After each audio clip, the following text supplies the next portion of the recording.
Será un buen día, será un buen día, será un buen día. Y 5 y 6. ¡Ah, sí! A su hombre le encantarán esos nuevos abdominales. Ah, it's just another day.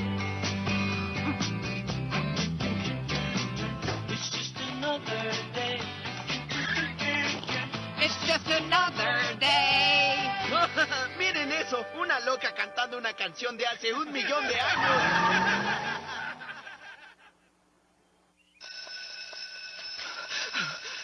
Oh, ahora, Edna, recuerda, si le enseñas una cosa a un niño, el día habrá sido un éxito. Ahora, niños. ¡Niños! ¡Niños, por favor, presten atención! ¡Escribe, tío! ¡Escribe, tío! ¡Ah! ¡Odio a los maestros! ¿Hay muy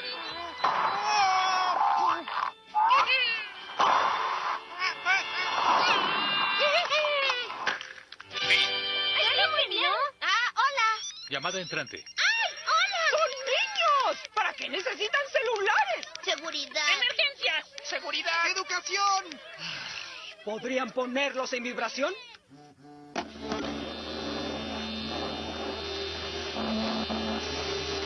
¡Bata! ¡Todos en la caja! No más aparatos en esta clase. Todos irán a la gaveta con las ranas de biología.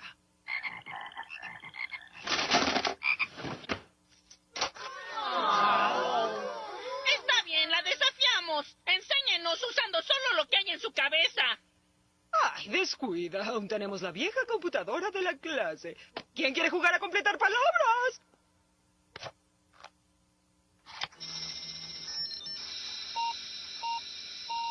Mi abuelo sufrió un derrame y tiene más memoria que esa cosa. Oye, ¿y cómo está? Mejor, gracias. Escuchen, niños. Mi nombre es Zachary Bong. Recibí mi maestría en educación en la Universidad de Tufts y son mi primer grupo. ¿Una maestría en Tufts? ¡Genial! Si hay textos, entonces ¿para qué hablar? ¡Nuestros celulares! ¡Nuestros equipos! ¡Mi calculadora de propinas! Tarea, 20 minutos en Twitter. ¡Wow! Ese texto valió los 15 centavos que me costó recibirlo.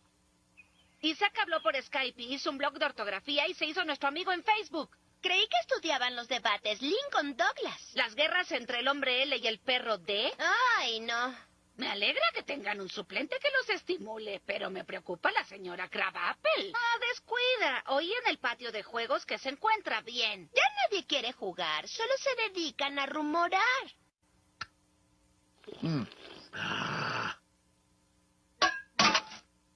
Ahora, ¿quién puede decirme qué era la doctrina Monroe?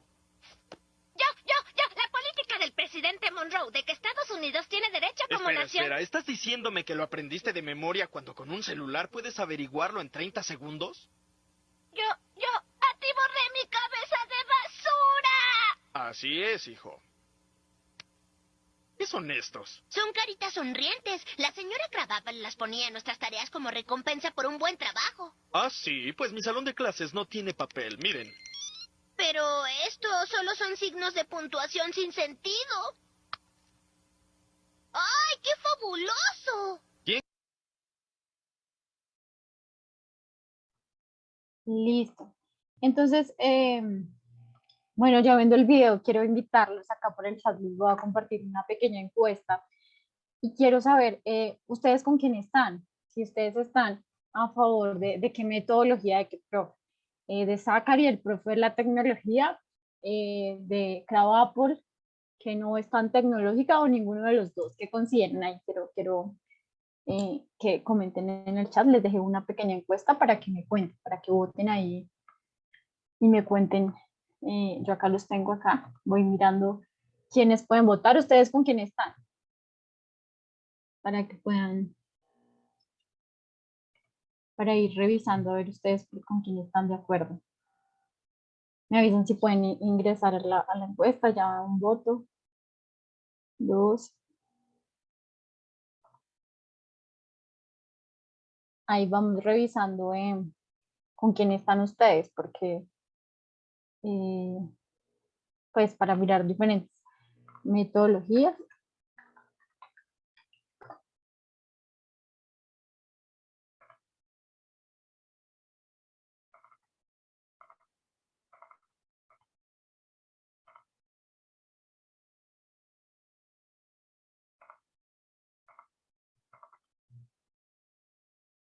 Ya estamos acá, estoy revisando acá los datos y estoy mirando por quiénes están votando.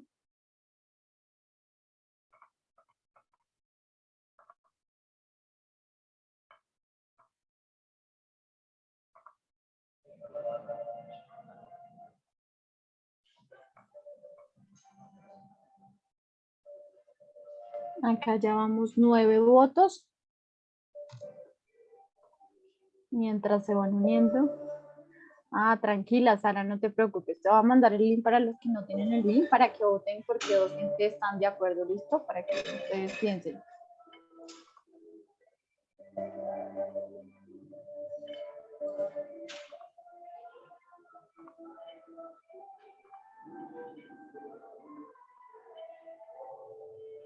Entonces los resultados nos dicen que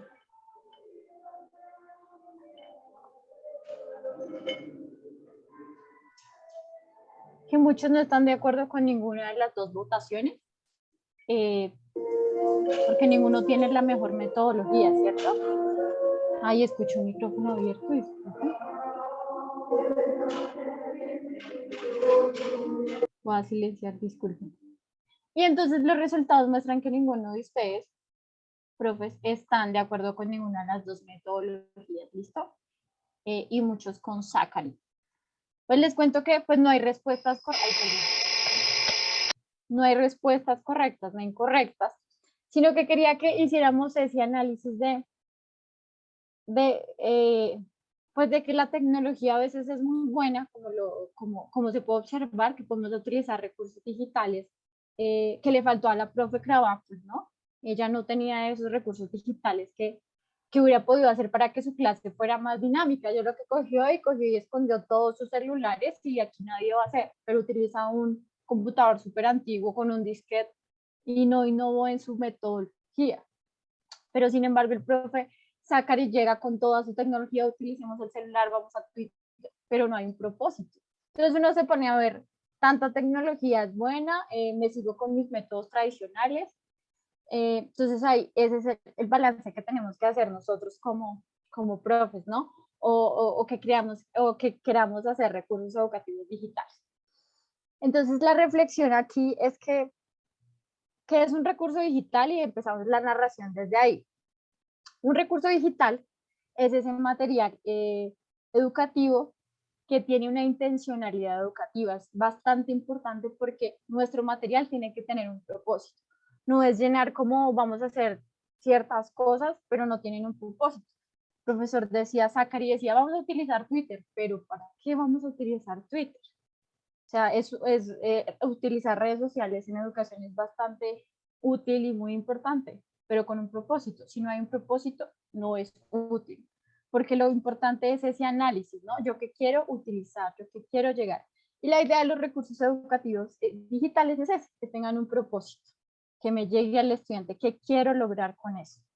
Entonces, ese diseño también tiene ciertas características didácticas y de aprendizaje, ¿no? Cada uno de los recursos son muchos los que tenemos, pero cada uno tiene un propósito diferente, ¿no? Si yo quiero explicar algo más dinámico, pues me voy para un video. Pero si yo quiero utilizar algo más que necesito que se sepa esta información, estas características, pues una infografía. Entonces tenemos variedad de recursos educativos y esta variedad de recursos educativos lo que me permite es tener diversidad para yo poderlos aplicar en mi educación.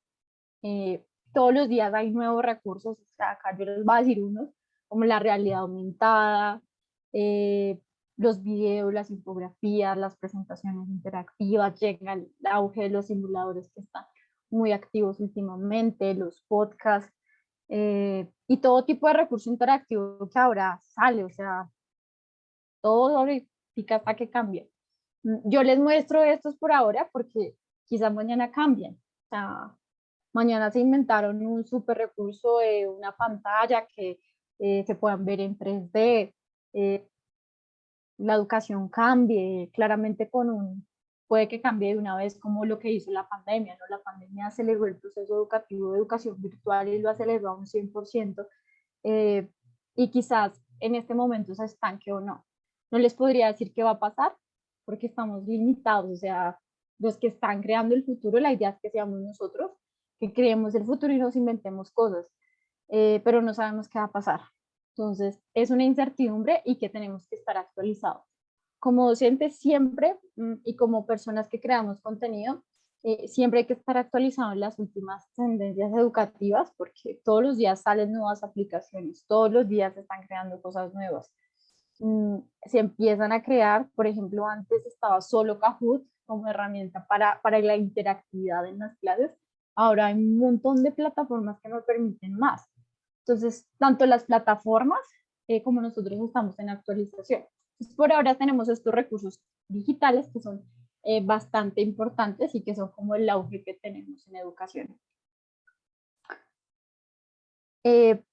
Bueno, los recursos digitales lo que tienen es que tenemos que llevarlos con un propósito, ¿no?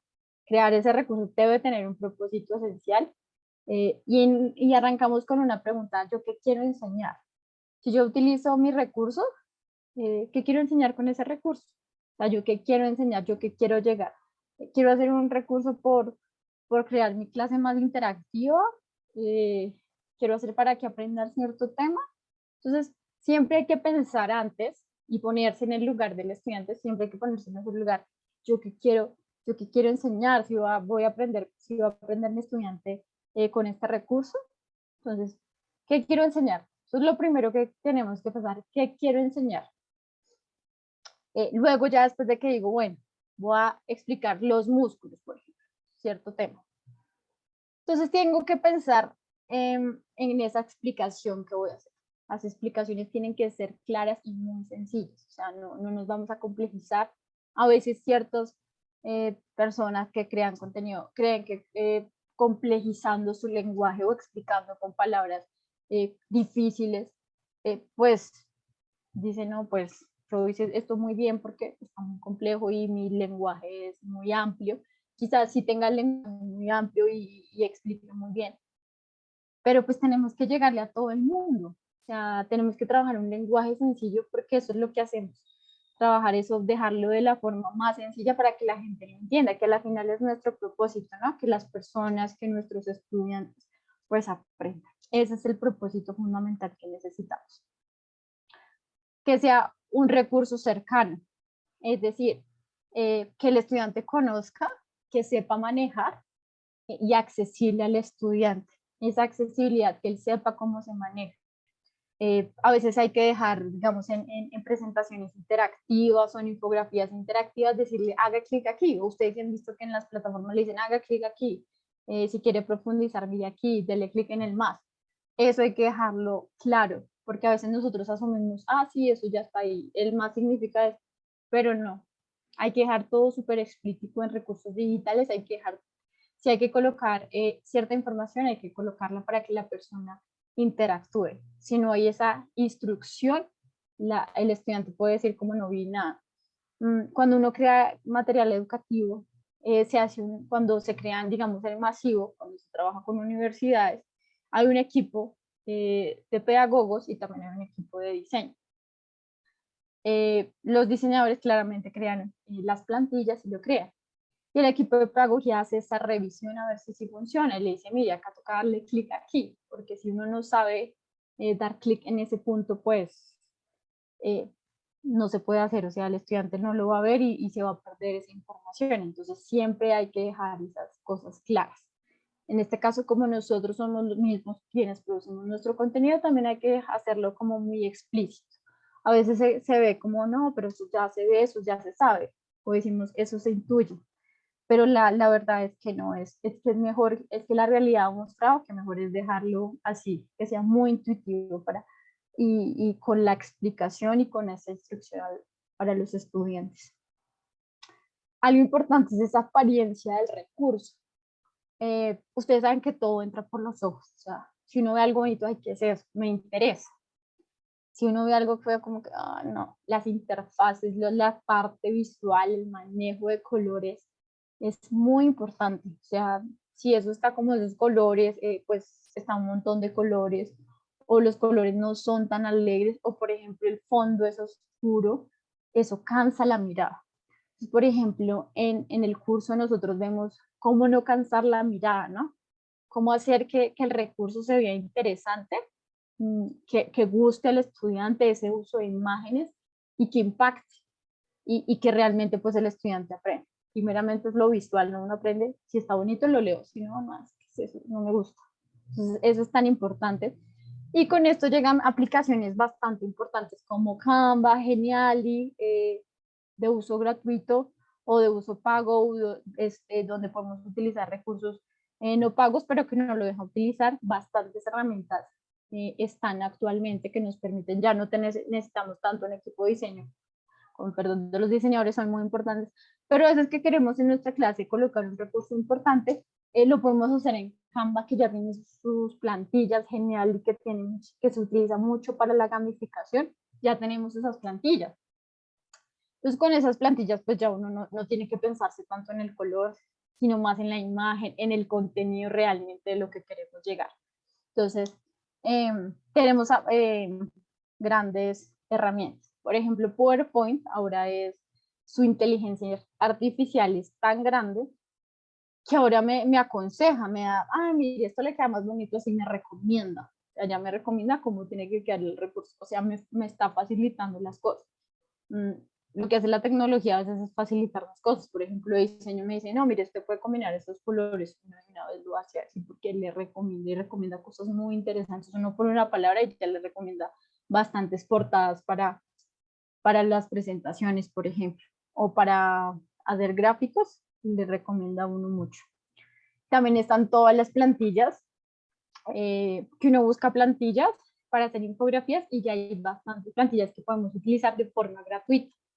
Entonces la tecnología hace que tengamos bastantes recursos para poder crear nuestros buenos materiales educativos. Y por ejemplo en la parte de video hay bastantes plataformas para que podamos hacer nuestros videos, ya sea tutoriales o animados. Entonces llega Powtoon con sus animaciones. Claramente es de pago, pero se puede utilizar la versión gratuita que me permite hacer bastantes animaciones, utilizar personajes, me anima las cosas de una forma sencilla, es bastante interesante. Y el celular creería que actualmente la mayoría, diría que todos que están acá, tenemos un celular. No importa que sea gama alta, gama baja, o sea, todos tenemos un celular y podemos descargar una aplicación y en esa aplicación podemos crear videos. Tengo ciertas imágenes y ciertos textos y el celular automáticamente me crea el video. Es una cosa maravillosa que nos permite mejorar todo y tener crear videos, ¿no? Los podcasts también, o sea, WhatsApp ahora me deja mandar un audio que le puedo mandar a alguien y ese audio ya lo tengo, le edito algunas cosas y le pongo una música y se lo convierte en un podcast. Entonces la tecnología me permite, porque antes tocaba hacer con millones de equipos, ahora lo puedo hacer con mi computadora y mi celular, o solo con mi celular. O sea, es tanta lo que ha avanzado la tecnología que ahora lo podemos hacer. Y pues importantísimo, la interacción del estudiante con el recurso, o sea, eso es básico, cómo mi estudiante interactúa con ese recurso. Si interactúa, por ejemplo, lo que uno hace es hacer una infografía, inventar, se las comparto a mis estudiantes y evalúo a ellos qué les pareció. Eso también es importante, esa retroalimentación frente a ellos qué piensan de mi infografía, si les gustó, si no, qué consideran que hay que mejorar. Porque ellos le dicen a uno, ellos lo retroalimentan y en base en ellos uno empieza a trabajar y a mejorar, que siempre la idea es estar mejorando. Entonces, continuemos. Para la creación de estos recursos digitales y esta nueva tendencia que tenemos, hay modelos de diseño instruccional para crear contenidos, modelos casi siempre, esto puede ser que yo lo trabaje yo sola o que yo lo trabaje con un equipo grande de diseño cuando se va a virtualizar programas. Ustedes saben que ahora la modalidad virtual está en auge, o sea, yo puedo estudiar desde mi casa y en otro país, en una universidad en otro país y aprendo, ¿no? Esa interculturalidad, por ejemplo, yo soy de Colombia y mis estudiantes son de Perú y es una cosa maravillosa cómo aprendemos de la cultura, increíble, o sea, me parece tan chévere porque yo a veces hablo y ellos no me entienden algunos conceptos, luego me lo entienden y ese intercambio cultural, aunque seamos Latinoamérica, es tan importante. Entonces lo que hace la virtualidad es eso, yo puedo estudiar en una universidad de otro país y tener compañeros de otros países, intercambiar información. Entonces, por eso se crea, digamos, toda esa parte de virtualización de contenidos ya a gran escala. Pero también, si yo voy a crear mi recurso educativo y digital, también puedo utilizar esta metodología. Entonces, el modelo ADI es un modelo que consiste en, primero, la primera fase es el análisis. ¿Yo qué quiero crear? O sea, ¿qué quiero? O sea, uno siempre tiene que pensarse esto antes. ¿Qué voy a crear? ¿Qué tema voy a explicar? ¿Me queda mejor en un video tutorial o mejor me queda una presentación? Hacerse pensarse en eso, ¿no? Pensar qué es lo mejor para uno. La parte de diseño, que es esa parte de empezar a hacer en papel, ¿no? En escribir en un Word lo que quiero hacer. ¿Sí? En el Word escribir, no, yo quiero hablar sobre esto, si va a hacer un video, hacerse el guión, si va a hacer una infografía, hacerse la infografía, los temas que quiere hablar en el texto. No es que uno coja ya voy a abrir Canva y ya empiezo a crear, porque siempre tiene que haber un antes, ¿no? Que uno se siente a escribir lo que quiere hacer. Y ya luego sí lo que hace es pasar a la fase de desarrollo, que es cuando uno ya empieza a pegar o empieza a grabar su video. Entonces, por ejemplo, en el curso nosotros aprendemos a hacer guiones. Primero necesito hacer un guión, porque con ese guión yo voy a pasar a lo otro. Si no tengo un guión, no puedo iniciar mi proceso de creación de contenidos. Entonces, esta fase de diseño es la clave. O sea, uno no cree que esto sea importante, pero esto es la clave que yo voy a colocar, lo que voy a colocar en mi infografía, en mi presentación. ¿Qué quiero hacer? Entonces, esto es bastante esencial que lo tengamos en cuenta. Cuando ya tengamos ese esqueleto, ese formato plano ya corregido, porque hay que corregirlo, ¿no? Nosotros mismos, uno lo deja por un tiempo, por ejemplo, cuando uno está leyendo mucho un texto, lo que pasa es que uno ya dice, esto está muy bien, esto ya está perfecto, pero uno déjelo ahí, uno escríbalo, por ejemplo, por la noche, lo escriban ahorita ustedes, mañana en la mañana lo leen y dicen, uy, no, ¿qué pasó acá? ¿Yo qué escribí? Y empieza uno a ajustar. Entonces siempre hay que dejar pasar un tiempo para volver a leer el texto, porque hay cosas que uno ya, la mente ya dice está perfecto, pero luego hay que leerlo y revisar si está bien hecho. Pasamos a la parte de desarrollo, que ya les decía que es cuando uno ya empieza a editar su video, a grabar su video, a diseñarlo. En este caso, si es infografía, presentación, podcast, pues a grabarlo, a diseñarlo, ya cogiendo esa información en claro y empezarlo a hacer. Ya empezarlo a ponerlo bonito, ¿no? Con la aplicación que ustedes consideren, con la que hayan seleccionado, porque también hay que seleccionar esa aplicación con que la vamos a crear. Listo, entonces ya tenemos nuestros recursos, ya check, ya tenemos nuestro recurso, nos vamos para la implementación. Y ahí es bien importante porque es cuando vamos a ver qué le pareció a mi estudiante, si les gustó, si no, qué está pasando. Entonces en esta implementación yo voy a mirar cuál fue la aceptación, cómo están viendo el recurso, le funciona a todo el mundo, a todos no, qué complicaciones tuvo. Por ejemplo, hay aplicaciones que uno les tiene que mandar el link y uno dice, ok, no me funcionó el link para todos, hubieron restricciones, esta aplicación no me funcionó tanto. Sí, empezarte a pensar eso hasta la aplicación para que así funcione. Ya cuando veamos esa implementación y hagamos ese análisis y esa autoevaluación de nosotros, de nuestro trabajo con nuestro estudiante, revisamos la evaluación. Decimos a nuestro estudiante, evalúe el recurso, evalúelo. A ver ellos qué nos dicen. Esas observaciones que nos hacen ellos es la clave. Lo que ellos nos digan, eso es clave porque uno empieza a tener en cuenta. Y uno empieza a tener cuenta todos esos comentarios que ellos nos dicen para empezar a mejorar.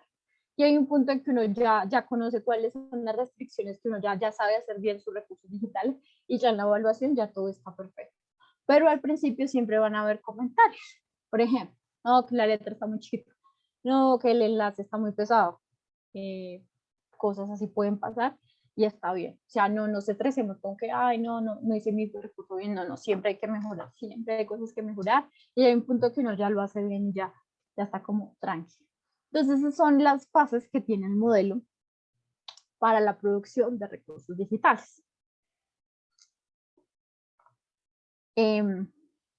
Y estos recursos o materiales digitales, siempre hay que evaluarlos. O sea, siempre hay que mirar la calidad del recurso. Entonces, hay ciertos ítems que son importantes que todos manejemos frente a esos recursos. Entonces, primero es la accesibilidad de la adaptabilidad.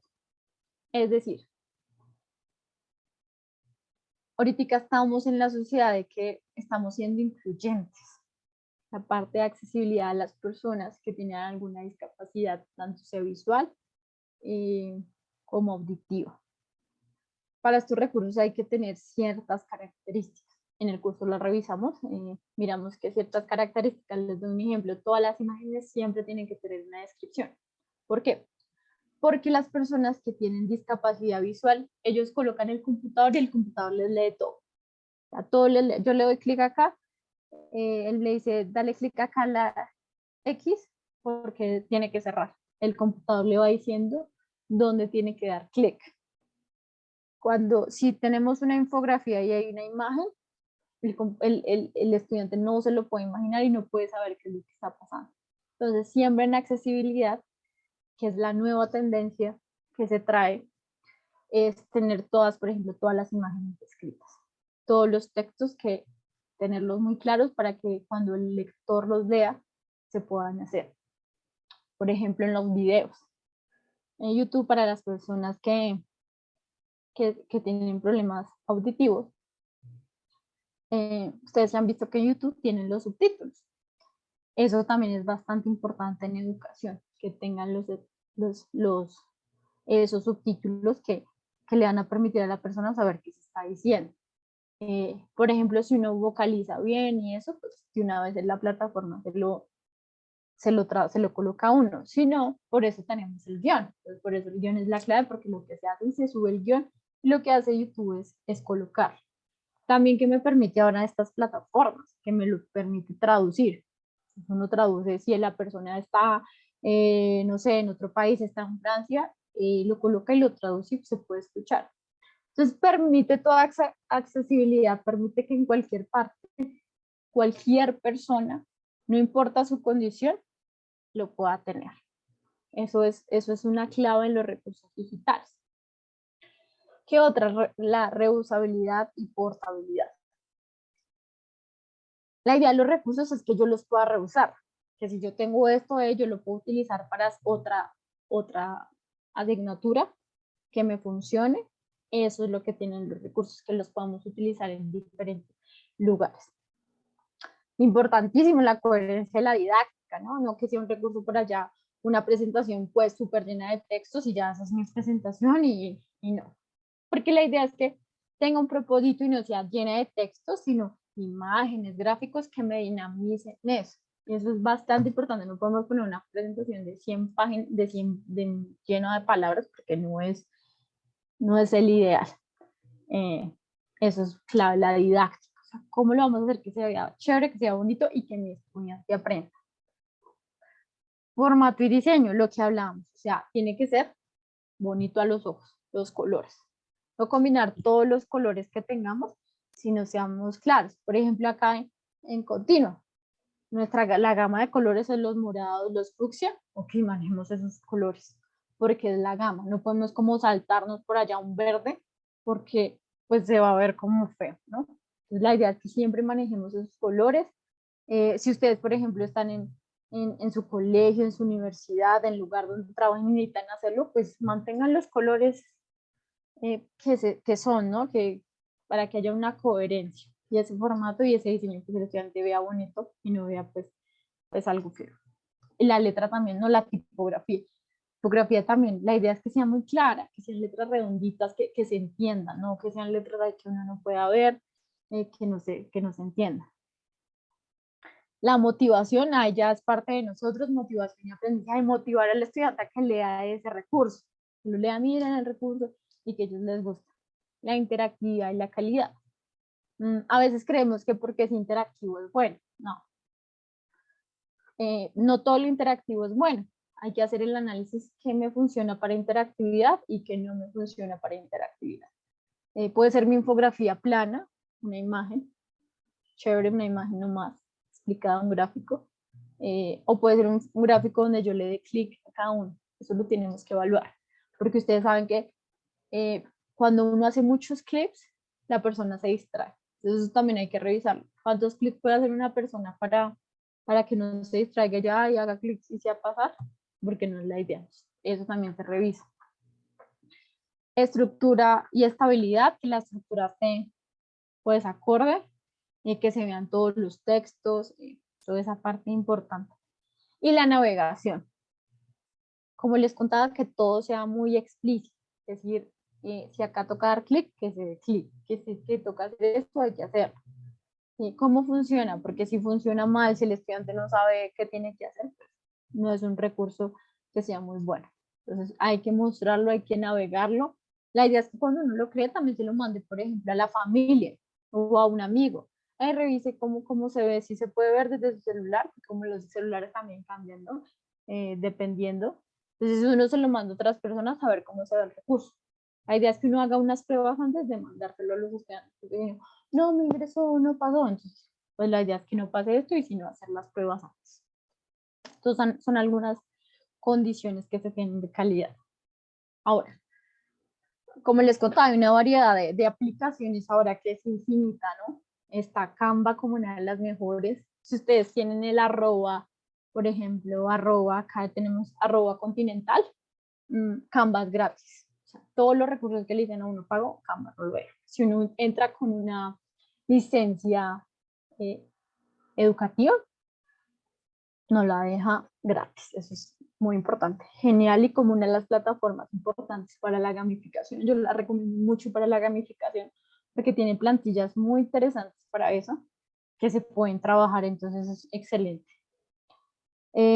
Tenemos Kahoot como herramienta para actividades interactivas que también son importantes, quizzes para presentaciones interactivas, Nearpod y una infinidad de aplicaciones. Ahora uno busca aplicaciones y le salen 100 aplicaciones. O sea, ya no estamos tan, antes que solo teníamos PowerPoint, ahora nada, ahora hay cientos de aplicaciones, todos los días van a salir nuevas aplicaciones y eso es muy bueno para los profes, porque ya no nos tenemos que tener solo una, sino varias, y también que entre esas aplicaciones pues compiten, ¿no? Esa competencia hace que nosotros como usuarios pues seamos los beneficiados, porque no nos van a cobrar ciertas cosas.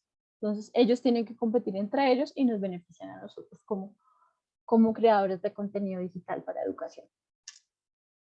Ahora, ¿qué les cuento? Algo bastante también importante que nosotros nos dicen, estamos en la sociedad de la información, la sociedad del conocimiento, pero ¿por qué? ¿Sí? Estamos en la sociedad del conocimiento porque ahora todos, cualquier persona puede crear contenido, sea educativo, sea entretenimiento, sea deporte, yo qué sé. Todo el mundo crea contenido. Por eso se llama la sociedad del conocimiento. Todos tenemos acceso a internet, donde podemos revisar, donde podemos ver contenidos. Entonces es bastante clave esta parte. ¿Qué pasa con eso y qué nos lleva a la educación a ver eso? Que a veces nosotros no solo podemos crear contenido, sino también compartirlo y tomar de otras personas. Y ahí llegan, las licencias libres, que se han visto los Creative Commons. Esas licencias me permiten pues tener el acceso a una persona que creó contenido, por ejemplo, ustedes creen contenido y dicen, pues yo lo quiero compartir. Yo quiero que este contenido no solo lo tenga yo, sino compartírselo a todos mis colegas, que ustedes lo tengan. Entonces crean esas licencias que me permiten que el conocimiento se difunda y que no solo sea mío, que yo también pueda compartir esa información a una comunidad. Y ahí se crean las comunidades de aprendizaje, que son esenciales para la educación. Si ustedes entran a Twitter y ponen numeral gamificación, vean que la gente comparte sus gamificaciones. Las comparte, solo que le den los derechos. Mire, esto es basado en tal persona, démosle sus derechos. Pero ustedes van a ver y es gamificación, unas cosas que uno queda impresionado con la imaginación de las personas y que lo comparten para que todo el mundo y las comunidades lo puedan ver de una manera sencillísima, que no es complicada de compartir y cargar. Entonces, eso me crea la sociedad del conocimiento, donde hay licencias libres, y de ahí se crean los recursos educativos abiertos. ¿Qué significa esto? Que son material didáctico que una persona, una organización creó y son de dominio público. Todos lo podemos utilizar con cierta licencia, toca mirar por las licencias que tienen, pero son de propiedad intelectual y que podemos utilizar todos. O sea, la idea de estos recursos es que yo lo busque y claramente lo utilice, pero pues de los derechos de autor, porque siempre hay que respetar esos derechos de autor de la persona, ¿no? Siempre hay que respetar, pues es como decir, mire, esta persona lo hizo, tengámoslo en cuenta. No es porque la persona haya hecho, yo quiero que me coloquen como referencia, sino por darle las gracias, oye, mire, este material está increíble. Entonces, los recursos educativos abiertos son una de las grandes tendencias y lo que ayuda a la sociedad, la información y el conocimiento, porque cualquier persona los puede utilizar. Los recursos me permiten gran variedad de cosas, no necesito yo crear el contenido, porque lo puedo reutilizar de otra persona que ya lo haya creado. Entonces, esa es una de las grandes ventajas. ¿Qué tienen estos recursos que nosotros podemos tomar, pero que también podemos colocarlo a la disposición de las personas para que también lo utilicen? Es como compartir esas experiencias, cuando uno comparte conocimientos, esas comunidades de aprendizaje, que a la final son las que nos llenan de conocimiento, cuando comparto con el otro, cuando yo hago esa interacción con el otro, aprendo bastante. Entonces está, una de sus características es la reutilización, que yo lo puedo reutilizar. Entonces, esas son como sus características. ¿Qué hago con un recurso educativo abierto? Pues reutilizarlo, porque lo voy a reutilizar en mi clase. Si yo quiero explicar algo de química, no sé, el carbono, y busco en los recursos, porque les muestro las diferentes plataformas, busco en esas plataformas y ahí hablan sobre el carbono, sobre los diamantes, pues yo lo utilizo. Y la idea es que se tome el original y no se altere. Es una de las cosas que se quieren, que utilicémoslo, pero no lo alteremos. La idea es revisar, ¿no? Si necesito, pues hay que revisarlo siempre. Si necesito adaptar o modificar algo de él, ¿no? Si necesito como, acá tengo que modificarlo, pues se puede hacer, pero pues también darle los derechos a la persona que inició con ese recurso, ¿no? Quien inició con ese recurso y yo continúo ajustándolo. Así es Wikipedia. Saben que Wikipedia es de comunidad, todo el mundo puede intervenir e ir mejorando los contenidos. Wikipedia es uno de esas comunidades de aprendizaje, comunidades de contenido, y realmente hay una validación de contenido, aunque no crean, no, eso es Wikipedia, pero Wikipedia tiene grandes validadores de contenido, lo que se sube es gente que va contando lo que se necesita. A veces ya la estigmatizamos, no, Wikipedia, pero tiene ciertas cosas válidas y ese proceso de revisión que tiene. Y esa es la idea de los recursos, ¿no? Que se vayan mejorando siempre. Remezclar. Entonces la idea es que si yo tengo un contenido y otra persona, un compañero, también tiene otro, pues mezclémoslo. O sea, acá hay unas partes buenas, acá tenemos otras, yo tengo esto, compartamos. La idea de todo esto es compartir, no ser egoístas. No, yo solo tengo mi contenido y no quiero compartir con nadie, no compartamos. Compartir ese contenido es importante. Como les digo, busquen numeral educación, numeral recurso educativo en Twitter y ustedes van a encontrar cientos de links, la gente se comparte, habla, le dice, mira, mejoran esto, le da retroalimentación, yo lo utilicé y me funcionó muy bien. Y es eso, compartir. Redistribución, lo que les contaba, compartir esas copias, mezclarlo con otros, todo esto para crear ese propio contenido. Y lo importante es poseer y controlar el propio contenido, ¿no? Tener mi propio contenido y compartirlo. Porque puedo tomar de otro, pero yo también puedo crear mi contenido y compartirse a la otra persona. Y esa es la clave de la educación. ¿Qué tienen los recursos educativos? Que no son solo para mí, sino que yo los comparto con otras personas para que tengamos esa comunidad y ese proceso importante en educación. Hay bastantes lugares, sitios donde uno puede buscar esos recursos educativos o cargar.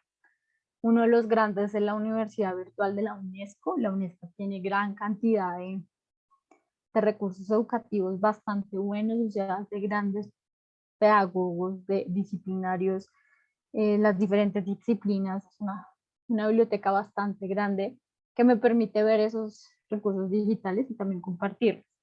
La NASA también tiene todos esos recursos de la Tierra, pues, que son de geografía, tienen esos recursos abiertos para que las clases sean más interactivas. Discovery Channel también, desde su parte científica, que es muy válida. Ahí también hay que validar algo, que cuando uno mira un recurso educativo, mirar de quién es, ¿no? Si es válido y leerse el contenido, ¿no? Ay, este está chévere, pero no leerlo, hay que leerlo antes, porque tal que sea de alguien que no sepa y se inventó eso. También hay que validar, eso es importante, validar ese contenido del recurso educativo, porque puede que todos sean buenos y puede que hay también errores. También es importante que hagamos una curación de contenido de que lo que queremos utilizar.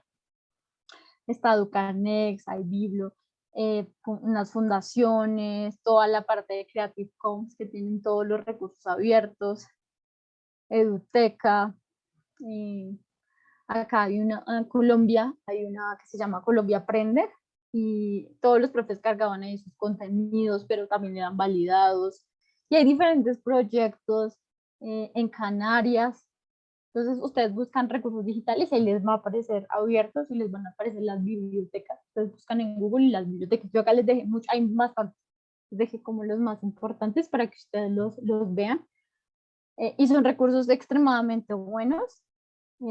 Hay gamificaciones, ¿no? Una cosa maravillosa, hay objetos virtuales de aprendizaje, juegos, actividades, ¿no? Hay infinidad de cosas que les pueden funcionar y que ustedes también pueden compartir. Cuando creen sus fans, lo envían y se los comparten.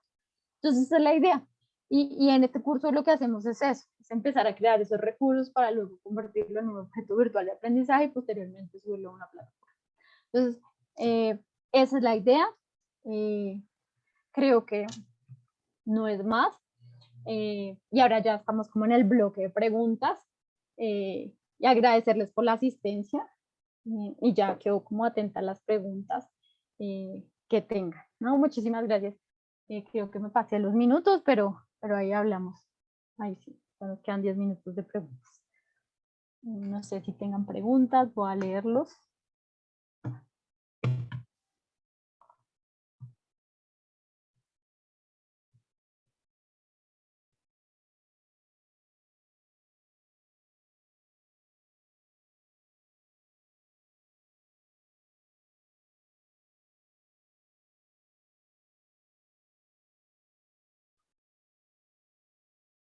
Listo, no sé si tengan preguntas, pueden alzar la mano y participar en el chat. Ahí yo estoy pendiente. Si tienen alguna duda, pregunta, inquietud, yo estoy ahí. Ah, mira lo que dice Sara. Si bien es cierto, en la era del conocimiento amplio, ¿qué formación actitudinal debemos forjar en los estudiantes para un buen uso de tecnología y acceso a la información? Es verdad, ¿no? Hay que hacer ese análisis con el estudiante. Sí, yo no les hablé del estudiante, ¿cierto? Que claramente la tecnología es muy buena, pero hay que saberla utilizar. Uno de los grandes complicaciones que se tienen actualmente en educación es la depresión, en la sociedad, perdón. Se dice que es la pandemia que está oculta, la depresión. Y la depresión, ¿por qué se lleva a cabo? Por ese uso excesivo de las redes sociales. Cuando todo el mundo tiene una vida feliz y nosotros no, pues yo voy a decir, no, pues yo no tengo un futuro, yo soy un fracasado, yo yo no estoy viajando como todo el mundo, yo no tengo ciertos aspectos de belleza que me vende la sociedad. Entonces es mostrarle al estudiante esa realidad, ¿no? Esa realidad de esos, por ejemplo, del uso de redes sociales, cómo las utilizamos. Estoy consumiendo contenido que me va a servir a mí o que me está afectando. Porque el consumo de redes sociales, porque lo que hacen los estudiantes y la gran mayoría es colocar redes sociales, estar en Instagram, en Facebook, en Twitter, en TikTok, donde la gente tiene la vida perfecta. Y la idea es incentivarlos a que no sigan pues vidas que son de mentiras, porque nadie es completamente feliz, sino la idea es incentivarlos a que sigan grandes canales de educación, de lectura, para que mejoren esos procesos. También que tengan muchísimo cuidado con lo que ven, con las personas que se les acercan, que les escriben, pues porque es un peligro también, pero la idea es que utilicen esa tecnología en pro de ellos, o sea, que la utilicen para mejorar en su conocimiento, en su aprendizaje. Entonces, eso es lo que yo siempre incentivo, a que la gente utilice el celular no para deprimirse, porque mucha gente se deprime con el celular, sino que le vean ese lado bueno a la tecnología, a estudiar, a ver videos en YouTube que me funcionan, si vamos a ver algo en Netflix, que sea algo que realmente me ayude, ¿no? Eso sería mi consejo para esas tecnologías. Y esa selección de información que dices es bastante importante, Lucía, porque ahora la gente pues busca el primer cosa, no sé, voy a buscar músculo, y pues lo primero que aparece es lo que ellos creen, y pues no, esa selección de información, por ejemplo en YouTube, ya todo el mundo crea videos en YouTube, pero qué videos de verdad realmente me dicen la verdad. Por ejemplo, cuando lo de las vacunas, ustedes vieron que mucha gente decía que los chips, que un montón de mentiras, y la gente no se vacunaba y se dejaba creer. Las cadenas de WhatsApp, problema también. Entonces la gente se deja guiar por muchas cosas y no hacen esa filtración de información. Si yo quiero saber de la vacuna, pues me voy a las fuentes, busco vacuna, pero me voy a las fuentes bibliográficas importantes, a los periódicos importantes, los ministerios, todos esos lugares que son importantes. Entonces también enseñarlos a buscar en una actividad, por ejemplo, uno los pone a buscar, vamos a buscar cierta información, y quizás los primeros buscaron en la primera fuente, que es de mentiras, un video de YouTube, y ponen cualquier cosa. Esos ejercicios, por ejemplo, de colocar video de YouTube, vamos a buscar un video, recomiéndeme, o hacer el análisis de un video, también es bastante importante, porque podemos colocarle un video de mentiras, o todas esas noticias falsas se las colocamos y hacemos un ejercicio con ello, y eso también nos funciona bastante para que ellos empiecen ese análisis y todo lo que implica, digamos, una noticia falsa en una sociedad, como lo que pasó con todo el problema de las vacunas. Y la valoración, sí señora, bastante importante. Esa parte de analizar la información, porque a veces la gente ya no analiza lo que le dijeron en la cadena de WhatsApp, y eso es ley, pero no está el análisis, y eso es clave también, porque tenemos que enseñarles a que analicen. No todo lo que dice en internet es verdad, no todo eso es verdad, hay que hacer un proceso de análisis frente a esos procesos. No sé si tengan más preguntas, dudas, inquietudes. Ahí por el chat, por el micrófono, pueden abrir el micrófono.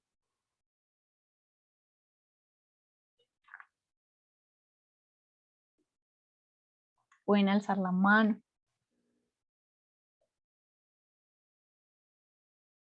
Aquí.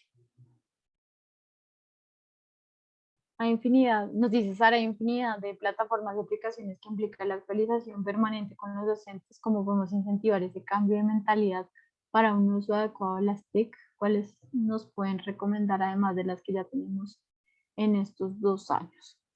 Sí, eso, trabajar con profes es duro, pero la idea es que siempre estemos mostrándoles nuevas cosas. Decirle, profe, yo digo que uno siempre se tiene que estar actualizando en frente a artículos. Por ejemplo, hay grupos en Telegram, también es una gran comunidad. Entrar a comunidades de aprendizaje, yo que les recomiendo entrar a comunidades de aprendizaje, En Telegram hay bastantes en educación. Y ahí la gente va contando, las páginas van mostrando las nuevas aplicaciones. Y uno entra a evaluar estas aplicaciones a ver qué tal, qué funcionalidad tienes y si no funciona. La aplicación que me parece actualmente una de las grandes y que tiene gran futuro, esperemos que no empiecen a cobrar, es Nearpod, porque me permite hacer clases interactivas excelentes, me genera reportes, es una de las grandes aplicaciones para mí. Está Quizzes, que también es muy buena, sin embargo hay pago, pero lo que se utiliza es bastante, la interfaz es muy amigable para el estudiante. Y la otra es Peerdic, que es muy similar a Nearpod desde la parte de creación de contenidos interactivos y que es muy, muy buena también. Hay bastantes investigaciones frente a estas aplicaciones y su uso pedagógico y todo lo que ha llevado el estudiante. Cuando hacemos, por ejemplo, clases virtuales, no sabemos si las personas están ahí, pero con estas aplicaciones me permite tener, por decirlo así, un control de ese seguimiento que ha tenido el estudiante, si está ingresando, si me está comentando, si está participando. Esa es la idea de estas aplicaciones. Pero recomiendo creación de contenido para creación de contenidos. Acá hay más, acá está. Liliana nos dice, con el retorno a la presencialidad, ¿cómo podemos utilizar las diversas herramientas tecnológicas con los estudiantes? Importante, ¿no? Bueno, yo les diría, no, utilicemos el celular, pues, como herramienta importante para los cursos. Sin embargo, no todos nuestros estudiantes y las condiciones de todos, no es que todos tengan un celular y tengan una, ¿cómo se llama? Un plan de datos donde se puedan conectar. Pero quizás sí puedan desde su casa acceder a la clase. Por ejemplo, descargar las aplicaciones de realidad aumentada. Ahora todo hay realidad aumentada para estudiantes, hay mucha realidad. Ustedes buscan, por ejemplo, en ciencia, buscan ciencia, realidad aumentada y les va a salir ciertas aplicaciones. Yo que les recomiendo que le digan al estudiante antes de ir a la clase, descargue su aplicación y ahí ya podemos trabajar en clase. Quizás nosotros les podamos compartir de nuestro celular o ellos llevan su celular, pero la idea es que esa realidad aumentada, ellos los motivan muchísimo en educación, pero digámosles antes que descarguen la aplicación, porque ustedes saben que esas aplicaciones se demoran un poco, entonces para mí la realidad aumentada es una de las grandes que tiene. Y también colocarles como videos importantes de la actualidad, ¿no? Estar actualizado como es importante las tendencias que ellos tienen, qué programas están viendo, cómo yo puedo articular eso que ellos tienen en mis clases. Esa articulación, eso los motiva mucho a ellos. Y acá tenemos una de Braulio que dice, ¿qué tan factible o posible es la educación internacional desde el punto de maestra y algo de estudiante? Pues la educación internacional es increíble. Les cuento mi experiencia, yo soy de Colombia y hice mi especialización la hice con la Organización de Estados Iberoamericanos y la sede era en Argentina, entonces yo estudié con mis compañeros de Argentina, de toda Latinoamérica. Y esa formación internacional latinoamericana fue una maravilla porque había un conflicto en algún país y todos sabían. O sea, no aparte de conocimiento y todo eso que es importante, sino de otros países. Y ahora la educación lo que ha hecho es empezar a que todos los países pues tengan esos los registros que le valían a uno el título en otro país. Si yo lo tuve en otro país, pues me lo valían en mi país y eso es lo que está pasando actualmente, la internacionalización de los títulos. Luego ya la maestría venía de la Universidad de Costa Rica, también eran personas ya de Latinoamérica y de Centroamérica. Entonces, esa parte de que yo pueda estudiar en otro lugar con otras personas, no solo de mi país, esa interculturalidad es asombroso. O sea, por ejemplo, a mí me encanta esto que yo pueda estar con ustedes de Perú y conocer esa cultura, conocerlos, conocer cómo es la situación de educación, cómo está el país. No, eso eso es también trabajar desde lo humano. Yo les recomiendo mucho esa parte internacional. Yo sé, la Universidad de La Rioja es una de las grandes de educación virtual, se las recomiendo, porque ahí también trabajarían con personas de Latinoamérica, pero también de España, entonces también debe ser una experiencia increíble. La parte de internacionalización y estar en un lugar, pero que las personas estén en diferentes partes, me parece una de las partes más enriquecedoras de la virtualidad. No solo desde educación, sino desde la parte humana. Conocer la gente es muy, muy chévere. Se los recomiendo. La app está en función de la competencia a lograr. Esto nos invita a una planificación nueva y muy técnica y tecnológica para no perder la meta de aprendizaje. Claramente, sí.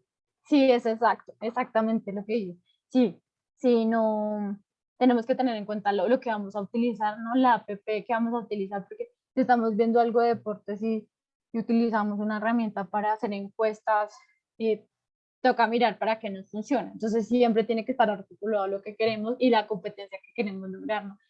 No irnos por un lado y que sea otra cosa.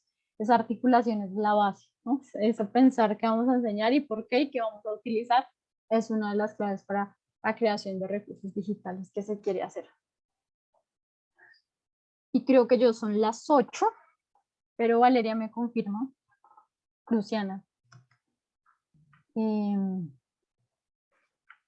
Sí, sí, Paola, ya podemos dar por concluido este Continua Trends. Muchas gracias a ti por tu ponencia y por todo lo aportado a nuestros asistentes y también agradecer a todos nuestros asistentes por su tiempo